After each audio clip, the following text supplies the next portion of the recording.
focus will be on Indian accounting standards, auditing standards, ethics. ये तीन background basic है, plus the Indian companies act, the Indian income tax act and the goods and service tax act. Institute of chartered accountant of India है. Strong accountants बनाने हैं and a chartered accountant will be like an MBBS. उसके बाद dentistry करना तो अलग है, heart surgeon बनना तो अलग है, न्यूरो करना तो अलग है, स्किल स्पेशलिस्ट करना तो अलग है.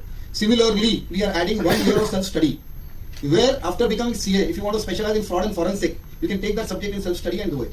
If you want to become an internal audit risk consultant, you can do that. If you want to do international tax, you can do that. और CTUT काफी सारे सर्टिफिकेट कोर्सेज देगी जो अभी भी है. Diploma in information system audit है, FFD है, forensic accounting and fraud investigation detection. तो वो सब कोर्सेज करके आगे करियर में स्पेशलाइजेशन कर सकेंगे. Foundation will be the strongest. Pass नहीं होते हो तो एक अटेम्प्ट, 2 अटेम्प्ट, बाद में you can go and do something else if you want to do in life. नहीं तो क्या होता था, लोगों की ये कंप्लेन देखिए पूरी जवानी लगा दी और सीए नहीं बन पाए. तो फाउंडेशन नहीं हुआ, go ahead and do something else. Foundation हो गया तो then after 9 months do your intermediate और IPCC, which will be now 6 papers. And once you clear that, then only you start your articleship. Articleship will be now, if everything goes well and if it is approved for 2 years. And only after completing articleship, after 9 months, you will be able to appear for your final. और एक बार intermediate clear करके articleship चालू हो गई तो हो सकता है कि चांस बहुत ज्यादा रहेगा that फाइनल क्लियर हो जाएगा. Means entrance will be tough and coming out will be easy.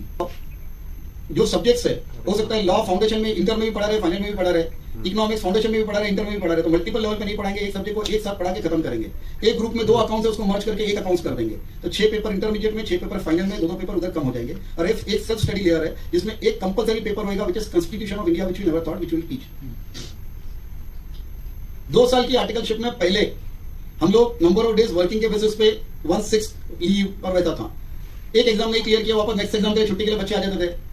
Principal भी दुखी है कि बच्चा ऑफिस में टिकता ही नहीं है, हर 6 महीने में छुट्टी पे जाता है. बच्चा दुखी है कि प्रिंसिपल छुट्टी नहीं देता है. Then how to calculate 1/6, how to calculate 1/7, whether to pay stipend for that period or not. Principal wants stipend back, but institute says you need to pay. So there are so many complications. Now in 2 years only 12 days का छुट्टी, 12-12-24, that's it.